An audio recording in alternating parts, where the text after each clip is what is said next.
Hello everyone. तो पिछली video में हमने बोला था कि हम एक्सरसाइज नंबर 2.2 के क्वेश्चन नंबर 1 कर रहे हैं और इसमें हमारा फर्स्ट, सेकंड, थर्ड और सिक्स पार्ट हो चुका है ना।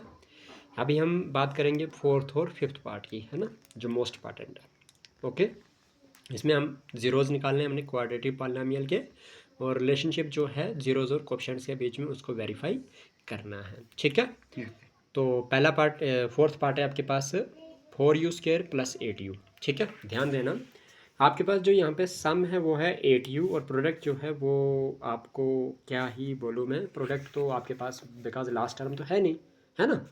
प्रोडक्ट जो होता है वो first term multiply by last term होता है, तो इसलिए प्रोडक्ट जो होगा वो 4u² ही रहेगा। सही है कि नहीं।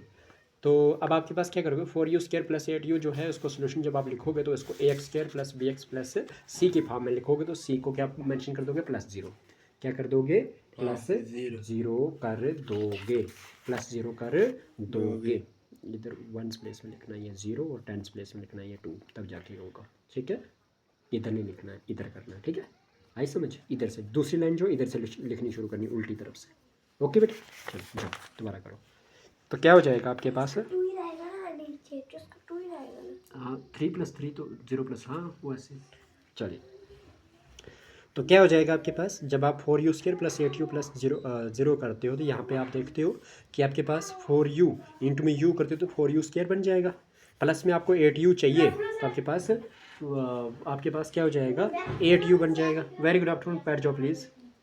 तो क्या हो जाएगा, 4u × 2 करोगे तो 8u हो जाएगा, विच इम्प्लाइज में आपके पास क्या बन जाएगा, 4u × u + 2 = में 0 कर दोगे। समझ आए यहाँ पे क्या किया हमने, सिंपली हमने जब इसको ax² + bx + c की फॉर्म में लिखा, very good afternoon, please sit down. चलिए, तो क्या हो जाएगा आपके पास 4u² + 8u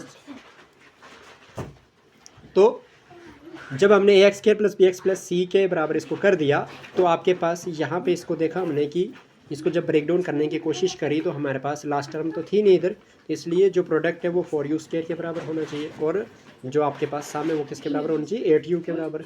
हमने क्या कर दिया, इसको 4u इंटू में u कर दिया तो 4u² बन जाएगा, और मुझे क्या चाहिए, 8u चाहिए, तो प्लस में 2 कर दूंगा अंदर ब्रैकेट के, तो 4u × 2 कर देंगे तो 8u बन जाएगा। अब क्या कर देंगे, ये जो 4u × u + 2 है इसको 0 के बराबर पुट कर देंगे।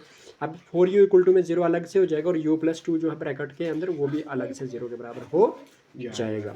अब क्या हो जाएगा, u = में 0/4 हो जाएगा, और आपके पास u जो है वो किसके बराबर हो जाएगा, वो हो जाएगा +2 -2 आ जाएगा। कोई डाउट है, u = में आपके पास 4 में से 0 मार्क्स कहते हैं जैसे हम, तो 0 ही हुआ है ना, न्यूमरेटर में 0, तो आपके पास u की वैल्यू यहाँ पे 0 आ गया और u की वैल्यू यहाँ पे -2 आ गया। कोई डाउट है, अच्छा।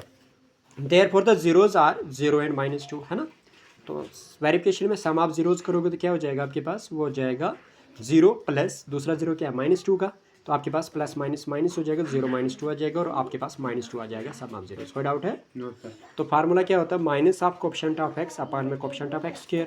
तो आप कोएफिशिएंट ऑफ x देखोगे माइनस, फार्मूले का माइनस लिख लोगे, है ना, तो x का कोएफिशिएंट यानी कि 8, है ना, और अपान में क्या हो जाएगा, कोएफिशिएंट ऑफ x², तो x² का कोएफिशिएंट क्या है यानी कि 4, तो आपके पास 8/4 आ जाएगा, -8/4, इट मीन्स 4 1 4 4 2 8, तो -2 आ जाएगा आपके पास। तो फार्मूले के हिसाब से भी ये आ गया और ऐसे भी ये आ गया, है ना, सेम ही आ गया। तो अब प्रोडक्ट ऑफ जीरोज़ की बात करते हैं तो आपके पास प्रोडक्ट ऑफ जीरोज़ क्या आ जाएगा, वो आ जाएगा 0 × -2 तो = में आपके पास 0 आ जाएगा। फार्मूला क्या होता है, constant term upon coefficient of x², है ना।